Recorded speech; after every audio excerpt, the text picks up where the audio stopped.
नमस्कार विद्यार्थी मित्रांनो, स्वागत आहे तुमचं डीटी एज्युकेशन या यूट्यूब चॅनलवरती।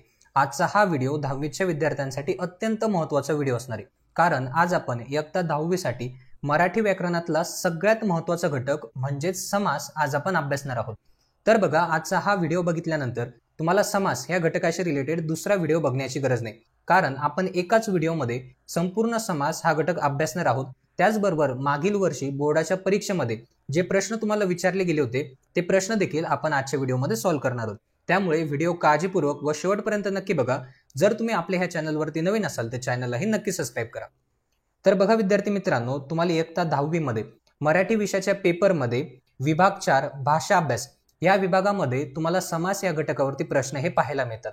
तर बघा, प्रश्न क्रमांक 4 मध्ये जो तुमचा पहिला प्रश्न असतो हा प्रश्न तुम्हाला समासावरती विचारला जातो। तर बघा, हा प्रश्न एकूण 2 गुणांसाठी असतो, म्हणजेच तुम्हाला इयत्ता 10वी मध्ये समास हा घटक फक्त 2 गुणांसाठी अभ्यासायचा असणार आहे।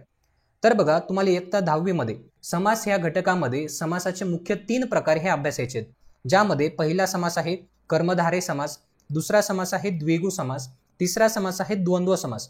द्वंद्व समासाचे आणखी 3 उपप्रकार हे पडतात: इतरेतर द्वंद्व समास, वैकल्पिक द्वंद्व समास आणि समाहार द्वंद्व समास। असा एकूण 5 समासांचा अभ्यास तुम्हाला बोर्डाच्या परीक्षेसाठी करायचा असणार आहे, ज्यामध्ये 2 तुमचे मुख्य समास आहेत आणि 3 तुमचे द्वंद्व समासाचे उपप्रकार आहेत। असा मिळून एकूण 5 समासांचा अभ्यास तुम्हाला बोर्डाच्या परीक्षेसाठी करायचा असणार आहे। तर बघा, आपला पहिला समास आहे कर्मधारय समास। आता बघा, कर्मधारय समास कसा ओळखायचा? तर बघा, ज्या सामासिक शब्दाचा विग्रह असे, असा, सारखे या शब्दाने जोडलेला असतो त्याला आपण कर्मधारय समास असं म्हणतो। उदाहरणार्थ बघा, सामासिक शब्द आहे नीलकमल, याचा विग्रह कसा होतो? नील असे कमल, तर हा तुमचा कर्मधारय समास असणार आहे। त्यानंतर बघा, महाराष्ट्र हा तुमचा सामासिक शब्द आहे, याचा विग्रह कसा होतो? महान असे राष्ट्र, हा देखील तुमचा कर्मधारय समास असणार आहे।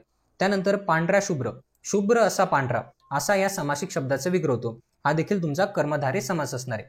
तर बघा, हे जे उदाहरणं आहेत हेच उदाहरणं तुम्हाला बोर्डाच्या दृष्टिकोनातून महत्त्वाची असणार आहेत। जे उदाहरणं आपण आजच्या व्हिडिओमध्ये बघणार आहोत त्याच उदाहरणांची प्रॅक्टिस किंवा त्याच उदाहरणांचा सराव तुम्हाला बोर्डाच्या परीक्षेसाठी करायचा असणार आहे। तर बघा, कर्मधारय समास कशा पद्धतीने ओळखायचा? तर ज्या सामासिक शब्दाचा विग्रह असे, असा किंवा सारखी या शब्दाने जोडलेला असतो त्याला आपण कर्मधारय समास असं म्हणतो।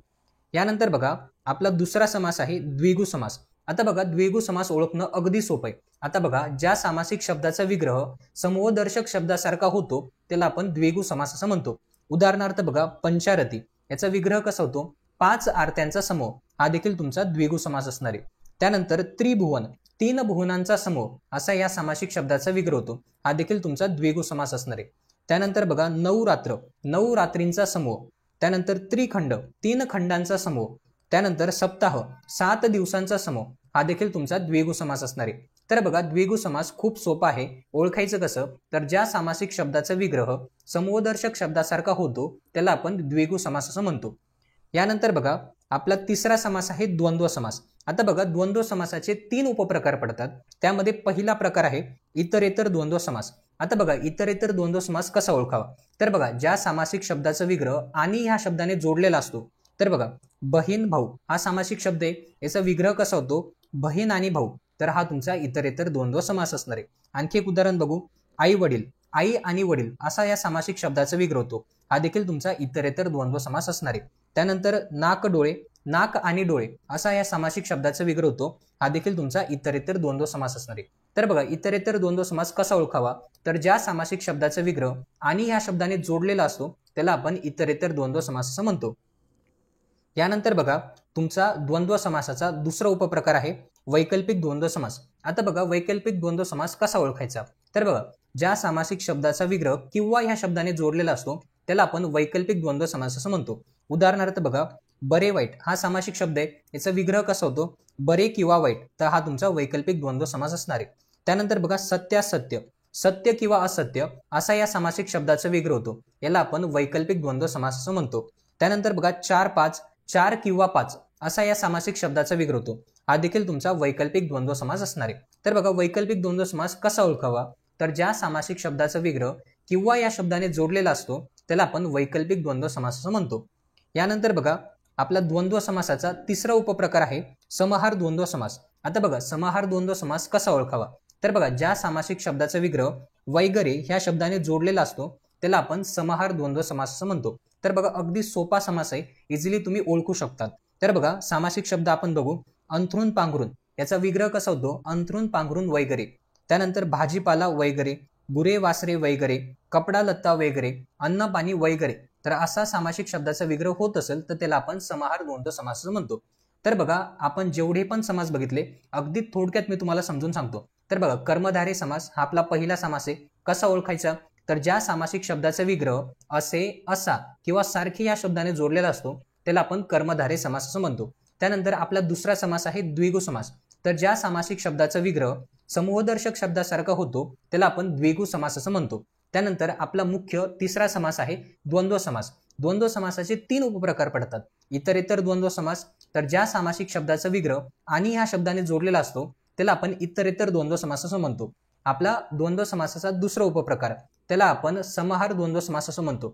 तर ज्या सामासिक शब्दाचा विग्रह वगैरे ह्या शब्दाने जोडलेला असतो त्याला आपण समाहार द्वंद्व समास असं म्हणतो. त्यानंतर द्वंद्व समासाचा तिसरा उपप्रकार आपला वैकल्पिक द्वंद्व समास.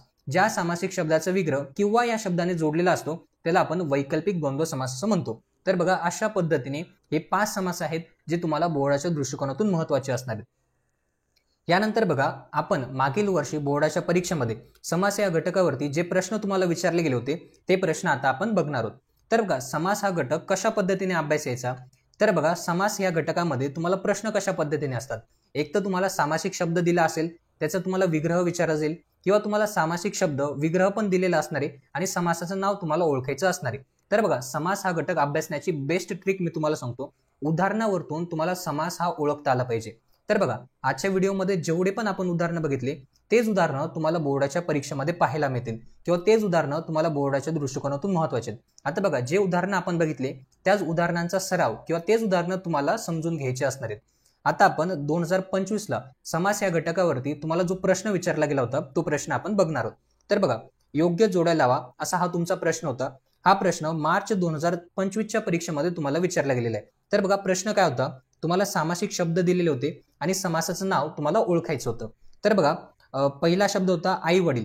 तर आई वडील ह्या शब्दाचा विग्रह कसा होतो? आई आणि वडील. तर हा तुमचा इतरेतर द्वंद्व समास असणार आहे. त्यानंतर दुसरा शब्द होता पंचवटी.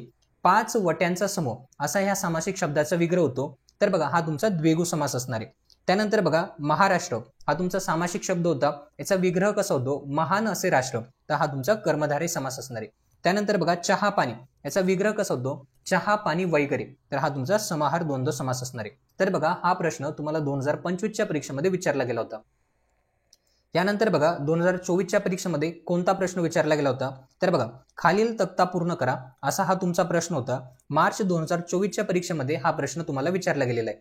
तर बघा प्रश्न होता एका ठिकाणी तुम्हाला सामासिक शब्द दिले होते आणि समोर समासाचं नाव तुम्हाला ओळखायचं होतं. तर बघा पहिला सामासिक शब्द होता विट्टी दांडू. याचा विग्रह कसा होतो? विट्टी आणि दांडू. तर हा तुमचा इतरेतर द्वंद्व समास असणार आहे. त्यानंतर बघा दुसरा सामासिक शब्द होता नीलकमल. याचा विग्रह कसा होतो? नील असे कमल. तर हा तुमचा कर्मधारय समास असणार आहे. त्यानंतर तिसरा सामासिक शब्द होता पंचपाळे. 5 पाळ्यांचा समूह. हा तुमचा द्विगु समास असणार आहे. त्यानंतर चौथा सामासिक शब्द होता भाजीपाला. याचा विग्रह कसा होतो? भाजीपाला वगैरे. तर हा तुमचा समाहार द्वंद्व समास असणार आहे. तर बघा हा प्रश्न तुम्हाला 2024च्या परीक्षेमध्ये विचारला गेला होता. त्यानंतर बघा 2023च्या परीक्षेमध्ये देखील तुम्हाला समासावरती सेम प्रश्न पाहायला मिळाला. तर बघा सामासिक शब्द दिलेला होता आणि तुम्हाला समासाचे नाव हे ओळखायचे होते. तर बघा पहिला सामासिक शब्द होता भाजीपाला. याचा विग्रह कसा होतो? भाजीपाला वगैरे. तर हा तुमचा समाहार द्वंद्व समास असणार आहे. त्यानंतर बघा दुसरा शब्द होता कमलनयन. याचा विग्रह कसा होतो? कमलासारखे नयन. तर हा तुमचा कर्मधारय समास असणार आहे. तर बघा अशा पद्धतीने तुम्हाला योग्य जोड्या ह्या जुळवायच्या होत्या. त्यानंतर बघा पुढचा प्रश्न खालील तक्ता पूर्ण करा. 2022च्या परीक्षेमध्ये हा प्रश्न तुम्हाला विचारला गेला होता. तुम्हाला सामासिक शब्द दिला होता आणि समासाचं नाव तुम्हाला ओळखायचं होतं. तर बघा पहिला शब्द होता त्रिभुवन. याचा विग्रह कसा होतो? 3 भुवनांचा समूह. तर हा तुमचा द्विगु समास असणार आहे. त्यानंतर बघा दुसरा शब्द होता पुरुषोत्तम. याचा विग्रह कसा होतो? उत्तम असा पुरुष. तर हा तुमचा कर्मधारय समास होता. तर बघा अशा पद्धतीने तुम्हाला बोर्डाच्या परीक्षेमध्ये समास या घटकावरती प्रश्न हे विचारले जातात. तर बघा विद्यार्थी मित्रांनो हा होता आपला आजचा व्हिडिओ. आजच्या व्हिडिओमध्ये आपण संपूर्ण समास हा घटक अभ्यासला. त्याचबरोबर मागील वर्षी बोर्डाच्या परीक्षेमध्ये जे प्रश्न तुम्हाला विचारले गेले होते ते प्रश्न देखील आपण आजच्या व्हिडिओमध्ये सॉल्व्ह केले. जर तुम्हाला आजचा हा व्हिडिओ आवडला असेल तर व्हिडिओला नक्की लाईक करा. जर तुम्ही आपल्या ह्या चॅनलवरती नवीन असाल तर चॅनललाही नक्की सबस्क्राईब करा.